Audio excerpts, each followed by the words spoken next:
ज्ञानदेवा प्रमाण निवृत्ती देवी ज्ञान ज्ञानदेवा प्रमाण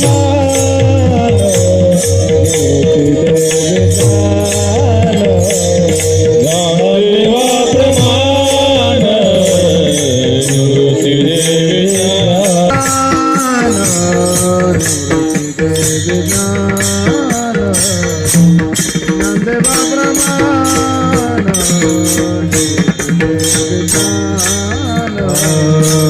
ज्ञानदेवा प्रमाण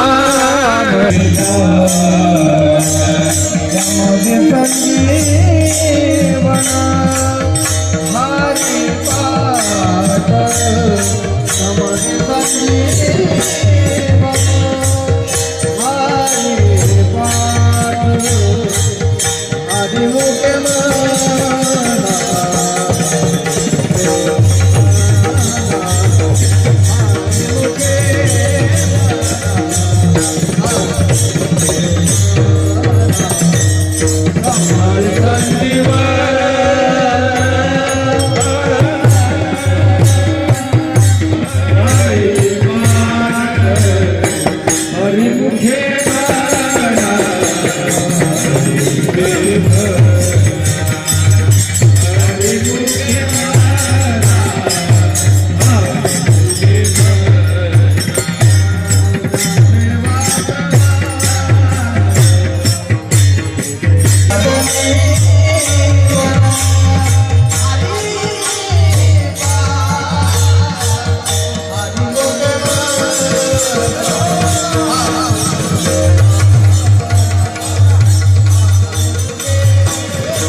जागृतीची सद्बुद्धी होणं यालाच परमार्थ म्हणतात. यालाच परमार्थ. अनेक पद्धतीने वाढदिवस साजरा करता येऊ शकतो महाराज. का रोजगार मिळावा, का विद्यार्थ्यांच्या उणीवांची जाणीव त्यांना असावी, का मुलांमध्ये स्वत्वाची कल्पना निर्माण व्हावी, त्यानंतर लोकांमध्ये सद्बुद्धी निर्माण व्हावी, प्रेम निर्माण व्हावं, भजनाबद्दल गोडी निर्माण व्हावी. काय कीर्तन आहे ऐका, काय कीर्तन का, याची गरज काय माणसाला. बरेच लोक म्हणतात याची गरज काय. अरे एक सांगतो तुम्हाला, आतापर्यंत या महाराष्ट्राच्या मातीत अनेक राजे झाले, पण एकाच राजाची नीती यशस्वी झाली. कोणाची? छत्रपती शिवाजी महाराजांची. का? अरे आतापर्यंत अनेक राजे झाले, पण छत्रपतीच फक्त संत तुकारामांच्या रामदासांच्या कीर्तनाला बसत होते, म्हणून यशस्वी झाले. म्हणून एक वाक्य सांगू, अंधार खूप झाला फक्त एक दिवा पाहिजे. अंधार खूप झाला फक्त एक दिवा पाहिजे. महाराष्ट्र बुडत चालला, जिजाऊचा शिवाच पाहिजे.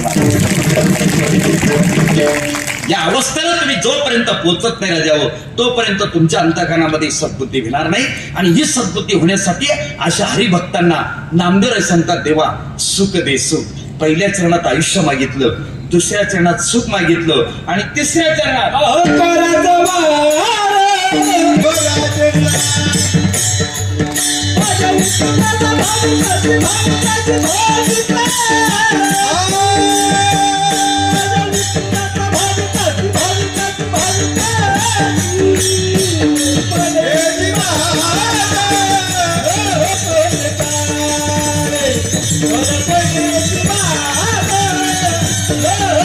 एका गायक वादकांकरता टाळी वाजवा, जरा जोरात वाजली पाहिजे टाळी. सुंदर नियोजन केलंय. मला असं वाटत होतं भाऊ आपण शहरात कीर्तन करायला चाललो, ग्रामीण भागातली गोष्ट ठीक असते. भजनी मंडळ ताबडतोब तर उत्कृष्ट नियोजन या ठिकाणी झालं. मला एवढी सुंदर गाणारी वाजणारी माणसं, अशी साथ कधीतरी मिळते महाराज आम्हाला.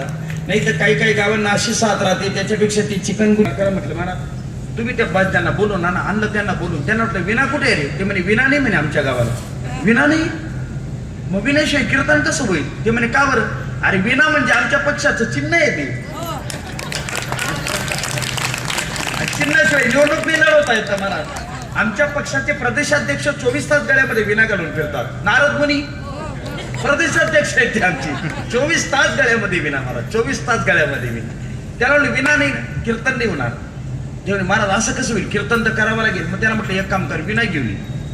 माझ्या घड्याळात 7 वाजताय, तुम्ही एखादी मोटरसायकल काढा, आजूबाजूच्या खेड्यावर जा, 7:30ला विना घेऊन ये. आपण 7:30 ते 9:30 करू. ते म्हणे महाराज विना घ्यायला कोणी जाणार नाही.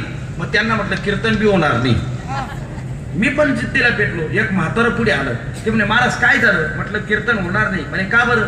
म्हटलं विना नाही. म्हटलं मग विनाशिवाय कीर्तन होत नाही. तो मला म्हणे तुला एवढी आग होती तर घरून घेऊन आला असतं म्हणे. मला म्हणे काय सुंदर नियोजन केले महाराज. पण आता खरं सांगू भाऊ, मी आता जवळजवळ 1.5 तासापासून बोलतोय बरं का.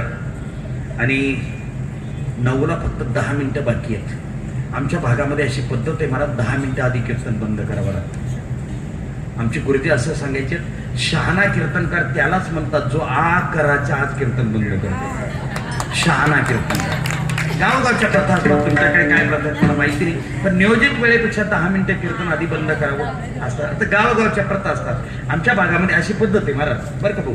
आमच्या भागामध्ये अशी पद्धत आहे. आवाज येतोय तुम्हाला सगळ्यांना? कीर्तन झालं की कीर्तनाला आलेले सगळे बाया माणसं कीर्तनकाराचे पाया पडायला येतात. आहे का तुमच्याकडे पद्धत? आहे ना? आहे. मग आमच्यासारखं ते आमच्याकडे अजून एक पद्धत आहे भाऊ. जी बाया माणसं कीर्तनकारच्या पाया पडायला येतात ना, ते कीर्तनकारच्या पायाजवळ 200 रुपये, 500 रुपये, 100 रुपये आहे का तुमच्याकडे पद्धत? नाही म्हणा, नाही म्हणा. साताऱ्याचे आहेत ना तुम्ही? सगळं सोयीचं आहे तुमच्यासाठी. आपण एकदा मोठ्या प्रेमाने विठोबा रखुमाई भजन करू, नंतर उरलेल्या 2 चरणांचा अर्थ बघू. विठोबा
अरुणाताई यांचं व्यासमंचावर आगमन झालं. आपण जोरदार टाळेबाज.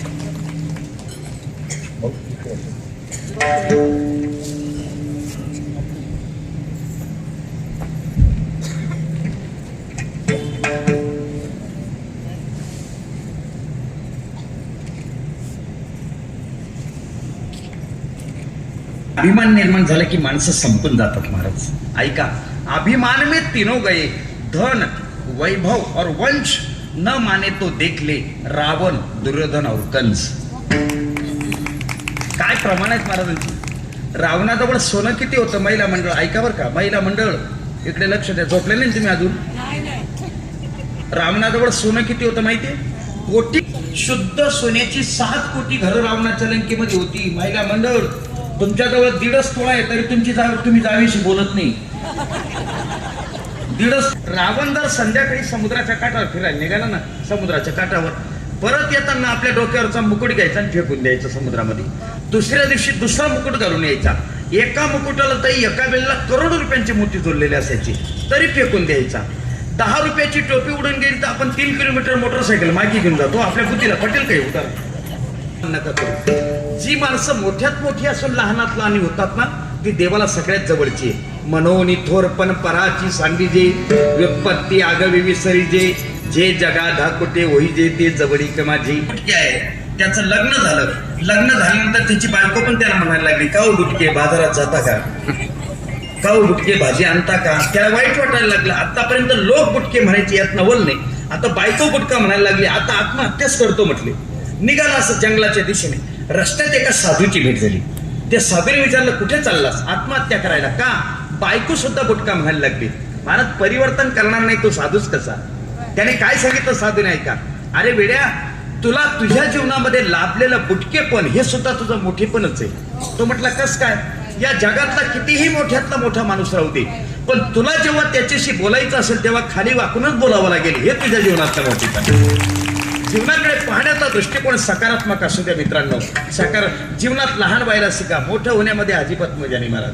लहानपण दे गा देवा मुंगी साखरेचा रमा, लहानपण दे गा देवा जयांगी मोठेपण तया यातना कठीण. मोठ्या माणसाला दुःख, गरीबाला दुःख नाही हो. श्रीमंताची झोप आणि गरीबाची झोप दोघांच्या झोपेतला फरक नीट ऐका. श्रीमंत माणूस अगोदर अंथरुणावर पडतो, झोप लागत नाही, रात्री 12 वाजता उठतो, एखादी गोळी घेतो मग झोपतो, पहाटेला 5 वाजता उठून बसतो. श्रीमंत अगोदर अंथरुणावर पडतो मग झोपतो. एवढं कळलं का तुम्हाला? नाही कळलं. श्रीमंत माणूस अगोदर अंथरुणावर पडतो मग झोपतो. गरीबाचं तसं नाही. जेवता जेवता त्याची चतकोर भाकर शिल्लकच राहते, तेवढ्यात त्याचं चालू होत जातं सांगली का सातारा, सांगली का सातारा. ती बायको ओळखून घेते याची घेरून आली काय झोप. ती असं ताट बाजूला ओढते, याच्या हातावर पाणी टाकते ढकलून देते, पण आता रात्रभर. ती अगोदर झोपतं मग अंथरुणावर पडतं. पण केवढा फायदा आहे.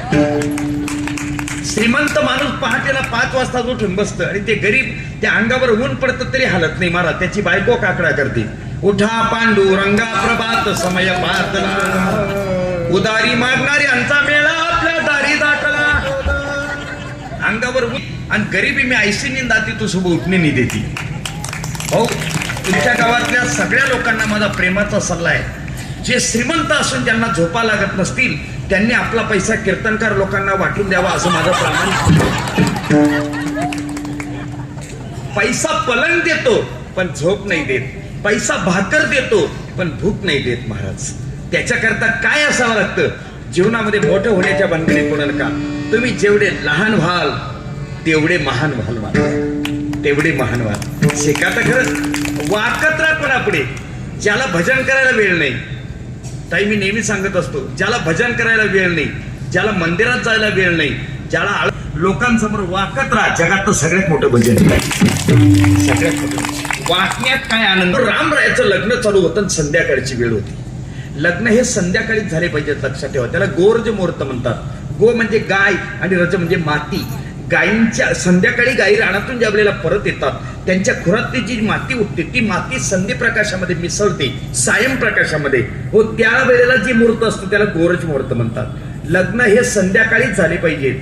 दुपारचं घटिक लग्न शास्त्राला मान्य नाही, पण ज्यांचे झाले त्यांनी राहू द्या. आता मला सोडून देते, तुमच्या मागे लागतील. ते कुठून आणला होता महाराज म्हणून. ज्यांचे झाले दुपारी त्यांनी राहू द्या, आता काही हरकत नाही. पण लग्न हे संध्याकाळी चालू होतं. कोणाचं? प्रभू रामरायचं. आणि शेवटचं मंगलाष्टक चालू होतं महाराज. तदेव लग्न सुदिनं तदेव ताराबलं चंद्रबलं तदेव विद्याबलं दैवबलं तदेव. पुढे काय? तुम्हाला काय? बऱ्याच ब्राह्मणांना माहिती नाही. तुम्हाला काय माहिती राहील? कारण तुम्हाला अक्षदा फेकायच्या लगेच टन मारायचा असतो. जेवाय करताना ते लगेच टन मारतात. अक्षदा फेकल्या ताडपत्र्या सुद्धा उचलू देत नाही. आणि ते पहिल्या पंक्तीवाले तरी लगेच टन मारतात. ते दुसऱ्या पंक्तीवाल्याशी मागून येतात आणि गुडघे मारतात. आवरण झालं नाही अजून. ते आता तर ते टेबल खुर्ची निघाले महाराज. ते पहिल्या पंक्तीवाला खुर्चीवर बसलेलं असतं आणि गर्दी जर असेल ना ते दुसऱ्या पंक्तीवाला असं मागून येतो आणि खुर्ची धरून घेतो. ते जेवणाला वाटतं जेवण करावं का आत्महत्या करावी, त्याचं मागे मात्र पुढे ठेवतो महाराज. काय दुबळेपणा धरून घेतात लोकांनी, कळतच नाही मला. लक्ष्मी पते ते दिग्रयुगम स्मरामी असं पाठ आहे बरं का. तो लोकांनी अक्षदा फेकल्या. आता प्रसंग असा होता, ऐका बरं का. राहू दे महाराज, बसू द्या. आता जिथे बसतील ते कीर्तन संपत आला येतात. जसे अक्षर बसा भाऊशी बसा लवकर. तुम्ही थोड्या करता येत बसले, मी आता बंदच करणार होतो. अक्षदा फेकल्या लोकांनी. आता प्रसंग असा होता, सीतेमाईने प्रभू रामाच्या गळ्यात वरमाला घालायची, पण एक अडचण आली भाऊ. काय? प्रभू उंच होते आणि ते चौरंगावर उभे होते आणि सीतामाई उंचीने कमी होत्या आणि त्या पाठावर उभ्या होत्या. सीतामाईचा हात पुरत नाही आणि प्रभू खाली वाकत नाही. याला धर्मसंकट म्हणतात. भटजीबा काय सांगतात ऐका. प्रभू खाली वाका, सीतेला वरमाला घालू द्या. प्रभू ताटच. प्रभू खाली वाका, सीतेला वरमाला घालू द्या. लोक जेवणा करता ताट खळलेत. याचा अर्थ पूर्वी लग्न लागल्याशिवाय जेवण करत नव्हते. लग्नाच्या आधी जेवण शास्त्राला मान्य नाही. बऱ्याच गोष्टी सांगून गेलो मी तुम्हाला आज. बऱ्याच तुम्ही आता काय घेऊन जातात तो तुमचा प्रश्न आहे. खाली वाका प्रभू. प्रभू वाकत नाही. अहो प्रभू खाली वाका.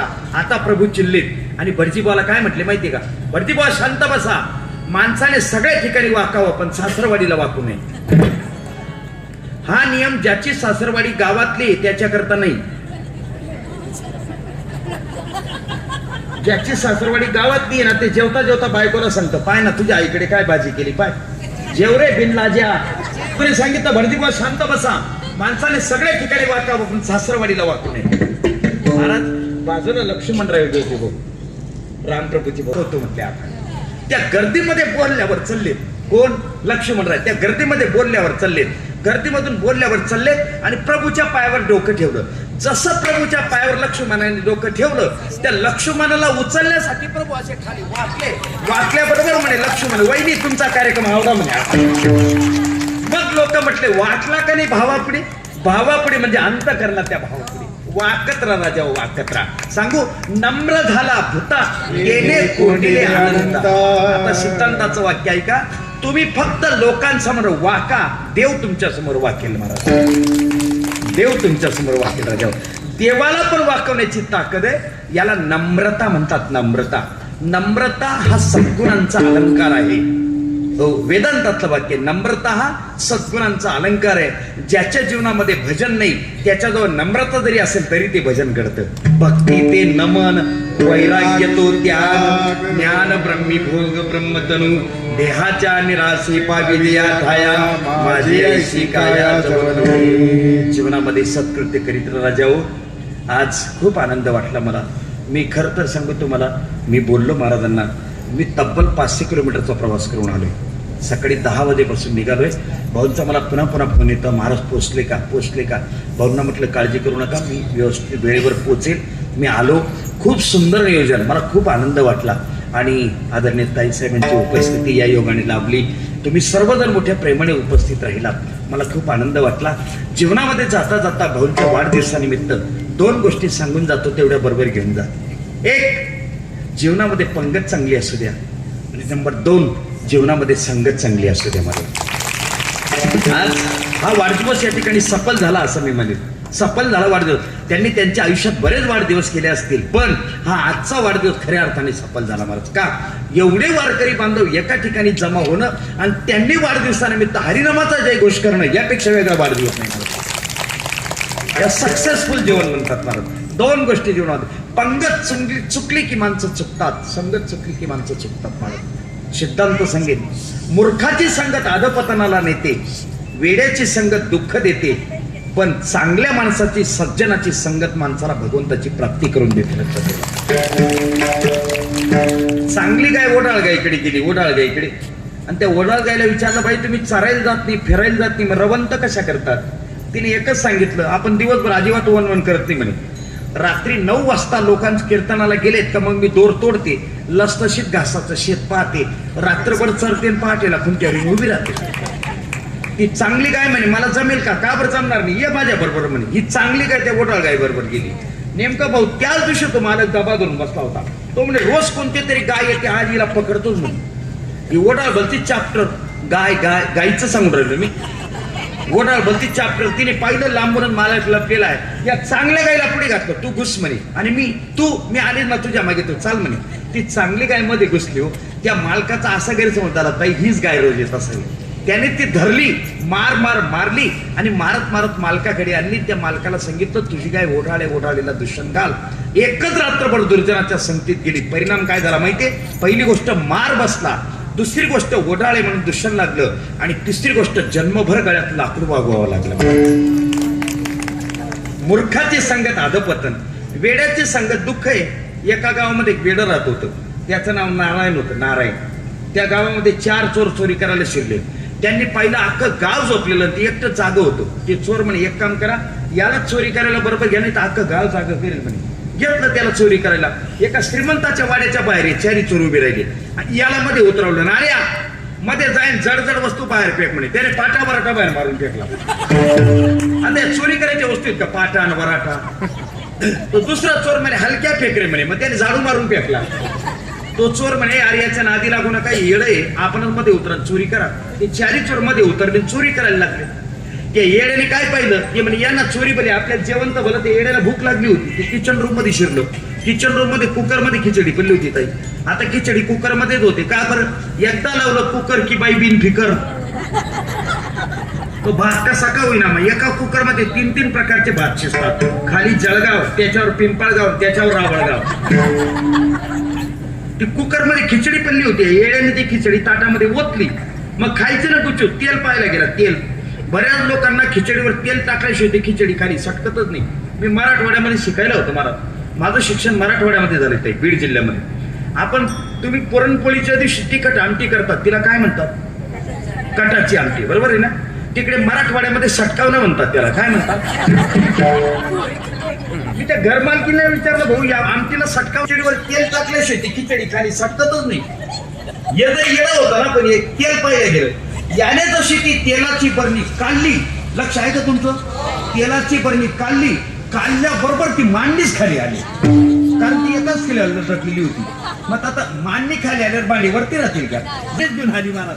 धाड आवाज झाला. ते चोर धावतच आले. ते म्हणे काय बेकार आहे रे, याने बरोबर याची जात दाखवलीच आपल्याला.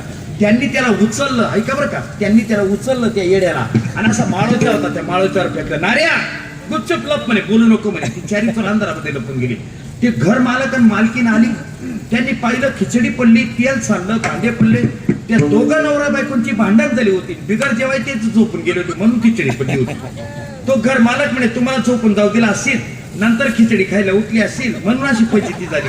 ती म्हणे नाही हो मालक, मी खिचडी खाल्ली. मी तिने पाय धरलेत. मालक मला मारू नका हो, जर मी खिचडी खाल्ली असेल तर वरच्या नारायणाला डोळे येत नाही. आता याने गुपचूप तर पडायचं ना. हा म्हणे मला डोळे येतात, ते 4 लपले, ते गांधळे येतात. वेड्याची संगत दुःख देते, मूर्खाची संगत अधपतनाला नेते, पण संताची संगत भगवंताची प्राप्ती करून देते.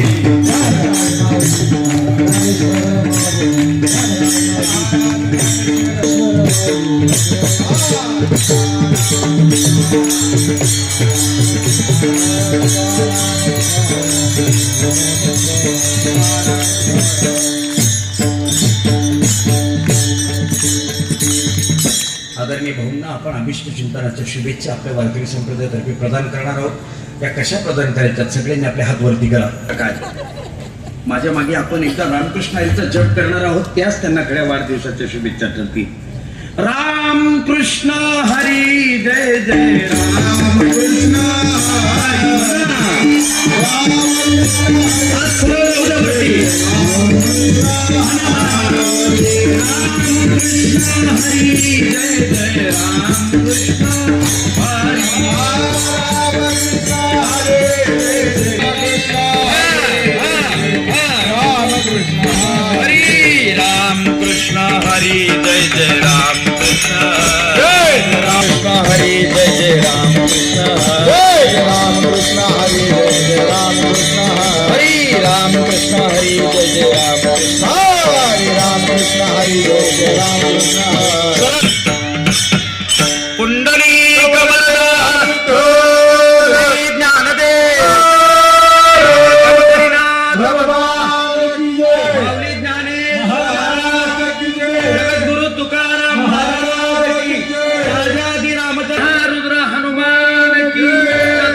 विठ्ठल जय जय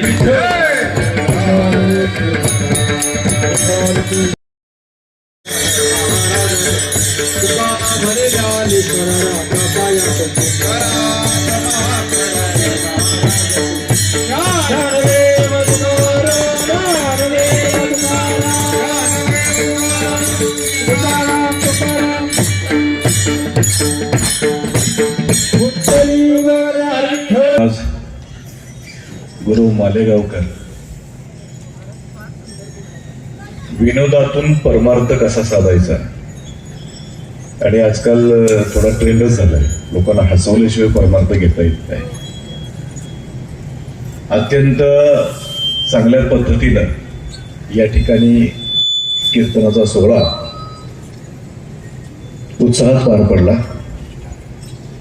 मी प्रथमतः या ठिकाणी नरेंद्र महाराज मालेगावकरांचं मनापासून आभार मानतो, ज्यांनी आमच्या इथल्या सातारच्या जनतेला, शहरालगतच्या जनतेला अत्यंत चांगल्या पद्धतीनं विनोदातून या ठिकाणी परमार्थ कसा साधायचा हे शिकवलं. या कार्यक्रमाला उपस्थित असलेले सर्व माझ्या मतदारसंघातले आजूबाजू वारकरी बंधू, माझ्या माता या ठिकाणी उपस्थित आहेत, यांचं प्रथमतः मनापासून मी स्वागत करतो. आणि या कोरेगाव खटाव विधानसभा मतदारसंघाचे जे आपले भाग्यविधाते आहेत, ज्यांनी या मतदारसंघामध्ये अत्यंत चांगल्या पद्धतीची कामं केली, म्हणजे गेल्या 25 ते 30 वर्षापूर्वीचा दुष्काळ, विकासाचा दुष्काळ ज्यांनी संपुष्टात आणण्यासाठी प्रयत्न केले, ते म्हणजे सन्माननीय आमदार महेशदादा शिंदे यांच्या थोरल्या भगिनी आणि आमच्याही थोरल्या भगिनी सन्माननीय अरुणाताई बर्गे या ठिकाणी उपस्थित आहेत. यांचं या ठिकाणी मनापासून स्वागत करतो. खऱ्या अर्थानं महाराजांनी शेवटी गोष्ट सांगितली की पैसे किती जरी असले तर पलंग विकत घेता येतो, जेवण विकत घेता येत नाही. आज कोविडसारख्या परिस्थितीमध्ये संपूर्ण जग हादरलं होतं आणि भारतावर फार मोठं संकट आलं होतं, कोविड नावाचं. आणि कोविडच्या कालावधीमध्ये घरामध्ये एखादा पेशंट कोविडचा तयार झाला तर मुलं बघायला तयार नव्हती, आईवडिलांना सोडून जायचे.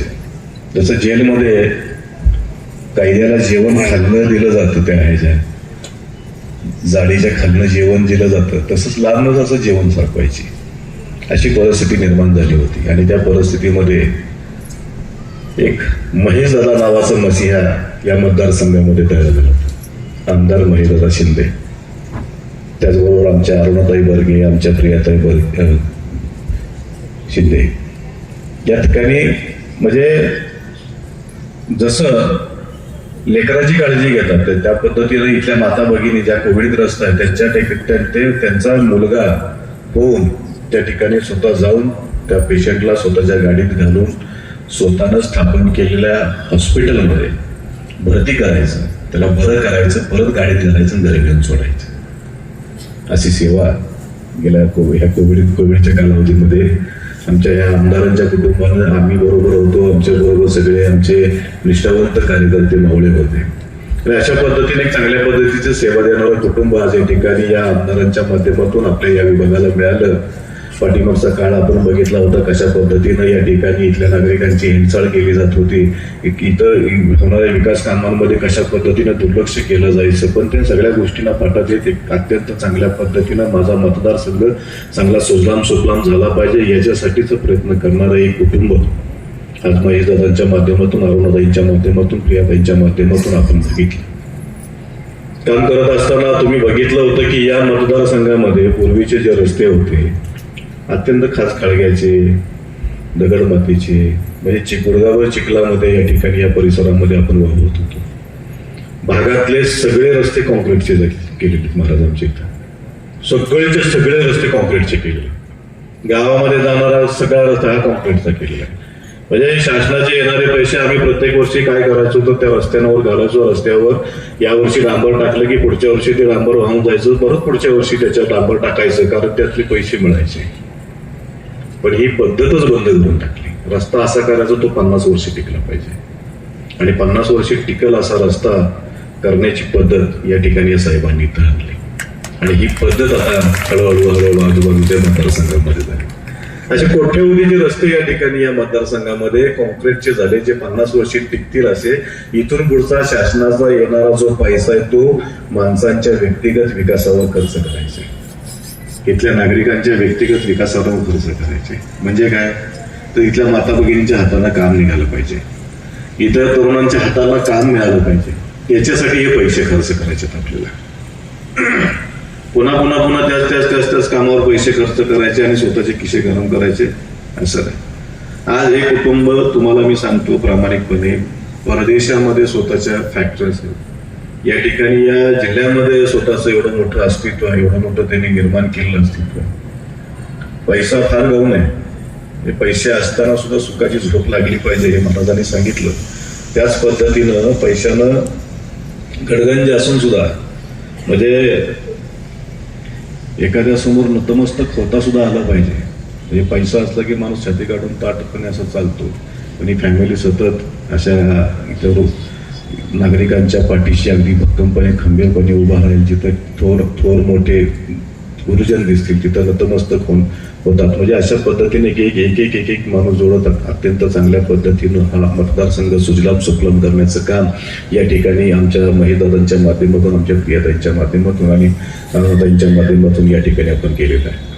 खऱ्या अर्थानं महाराज आता जिल्हा परिषदेच्या पंचायत समितीच्या निवडणूक आहे. स्वार्थातून थोडा परमार्थ पण साधला पाहिजे. आता तुम्ही सांगत तुमच्या गोष्टीमध्ये सांगत होता त्याच पद्धतीनं येणाऱ्या जिल्हा परिषदेला आपल्याला सन्माननीय आमदार महेंद्रदादा शिंदे साहेबांनी म्हणजे जसं की या मतदारसंघामध्ये या मतदारसंघाचा ज्या पद्धतीनं कायापालट केलेलं आहे, या मतदारसंघामध्ये सन्माननीय आमदार महेंद्रदादा शिंदेच्या माध्यमातून जसं आम्ही वनवासवाडी गटातून असं इथं एक चांगल्या प्रकारच्या विकासाची मुहूर्तमेढ रवलेली आहे. मग ह्या सगळ्या गोष्टी म्हणजे ह्या कंटिन्यू झाल्या पाहिजे. या आमदारांचे हात आपल्याला बळकट करायचे, म्हणजे ही कामं आपल्याला जोमानं करायची आहे. याच्यासाठी आमच्या स्वातीताई जाधव असतील आणि मी स्वतः जिल्हा परिषदेला या ठिकाणी उमेदवारी करतोय. तर तुमचे आशीर्वाद माझ्या पाठीशी सरावे हेच या ठिकाणी या कार्यक्रमाप्रसंगी आपणास मी नम्रपणे निवेदन करतो. आणि इथं आपण सर्वजण या कार्यक्रमाला अत्यंत चांगल्या संख्येनं उपयोगी मनापासून आभार मानतो. नरेंद्र महाराज या ठिकाणी 500 किलोमीटरचा प्रवास करून आलेले आहे.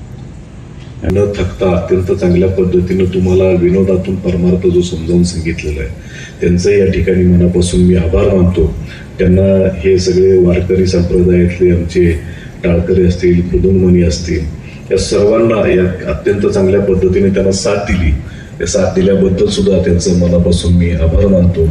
आमचे रामासुद्धा असतील, आमचे अध्यक्ष असतील आणि हे सर्वच या ज्या सर्व भक्तांनी अत्यंत चांगल्या पद्धतीने हा कार्यक्रम यशस्वी करण्यासाठी प्रयत्न केला त्यांचंही या कार्यक्रमाप्रसंगी मनापासून स्वागत करतो. थांबतो. धन्यवाद. आणि मी आरोग्याला विनंती करतो की इथं आलेलं आहे. नमस्कार. रामकृष्ण हरे. आज नरेंद्र महाराज त्यांचं कीर्तन ऐकलं. खरंच मी अगदी भरून पावले. मला लवकर यायचं होतं महाराज, पण मी माझ्या कामाचा बांधील आहे. इंग्लिशमध्ये एक म्हण आहे, वर्क इज वर्शिप. तर आई वडिलांनी हेच शिकवलंय. आजी अध्यात्म मार्गातली होती की आपलं काम हा देव आहे. मग माझे पेशंट बघितले सिव्हिलला, काही अडले नडलेले लोक असतात ज्यांच्याकडे दुर्लक्ष होतं. त्यांचं म्हणणं असतंय की बाबा पाय अँप्यूट करायला सांगितलंय, ते लक्ष देत नाहीत. खरं तर ते देतात डॉक्टर्स लक्ष, पण काही होत असेल दुर्लक्ष. मग अशा वेळी संध्याकाळी मी तिथं जाऊन येते. त्यामुळं मला थोडा लेट झाला. आज या कार्यक्रमाला उपस्थित आमचे छोटे बंधू संदीप भाऊ शिंदे आणि सचिन दादा. आज संदीप भाऊंची उमेदवारी साहेबांनी डिक्लेअर केली आहे. सचिन दादांची मिसेसची केली आहे, वहिनींची. तर यथा राजा तथा प्रजा. जसे साहेब आध्यात्मिक आहेत, प्रामाणिक आहेत, त्याच पद्धतीची माणसं साहेब तुमच्यापर्यंत पोहोचवणार आहेत. आज मी माझ्या तोंडाने सांगत नाही, कोणीही सांगावं कोरेगाव मतदारसंघात किती विकास झालाय. नक्कीच झालाय. पहिल्यांदा तुम्हाला सांगते महाराज, कोरोनामध्ये जे काही तुम्हाला आपले अण्णा हजारे, तर त्यांच्या मतदारसंघामध्ये मी नाव घेत नाही एका नेत्यांचं की ज्यांनी खूप मोठे कोविड सेंटर काढले, याचा गवगवा होता. खरे तर कोविड हॉस्पिटल महेशदादांनी काढले होते. तर अण्णा हजारेंनी कोविड योद्धांचा सत्कार माझा आणि महेशदादांचा केलाय.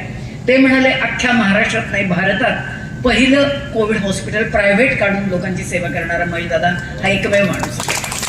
अण्णा हजारेंना कळतं ना कोण खरं आणि कोण खोटं. खरंच खऱ्या कामाची पावती असावीच असं नाही, पण ती अण्णा हजारेंनी आम्हाला दिली. दुसरी गोष्ट सगळ्यांना अगदी आठवणीनं सांगते की आपल्याला आपण महेशदादांना मत देऊन खूप मोठा आमच्यावर उपकार केलाय, त्याची आम्ही उतराई आहे. पण यावेळी चुकू नका, आपलं देशामध्ये सरकार आहे, राज्यामध्ये आपले आहेत. तर फक्त जिल्हा परिषद आणि पंचायत समिती आपलं झालं की उरलं पण काम आपण वेगानं करूया. अगदी या पद्धतीचे रस्ते आहेत, अजून काय उरलेल्या गोष्टी आपण करूया. जास्ती मी तुमचा वेळ घेणार करी. छोटी जी मुलं आली आहेत, पत्रकार बांधव, आपल्या संदीप भाऊंचे सर्व सहकारी आणि आपण जनता सगळी मायबाप इतक्या उशीरपर्यंत आपण थांबलात तर सर्वांचे भाऊंच्या वतीनं खूप खूप आभार. भाऊ मी काल येऊ शकले नाही तब्येतीमुळं. आप जिओ हजारो साल, एक साल के दिन हो 50,000. एवढं बोलते आणि थांबते. धन्यवाद. त्याचा त्यांनी स्वीकार करावा.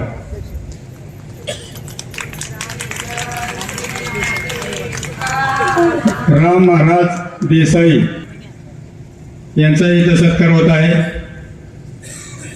उपस्थित राहायचे.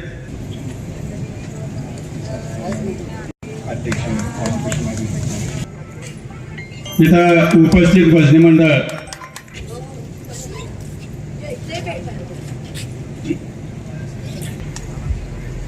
तसेच आपल्या शेवते महाराज यांना इथं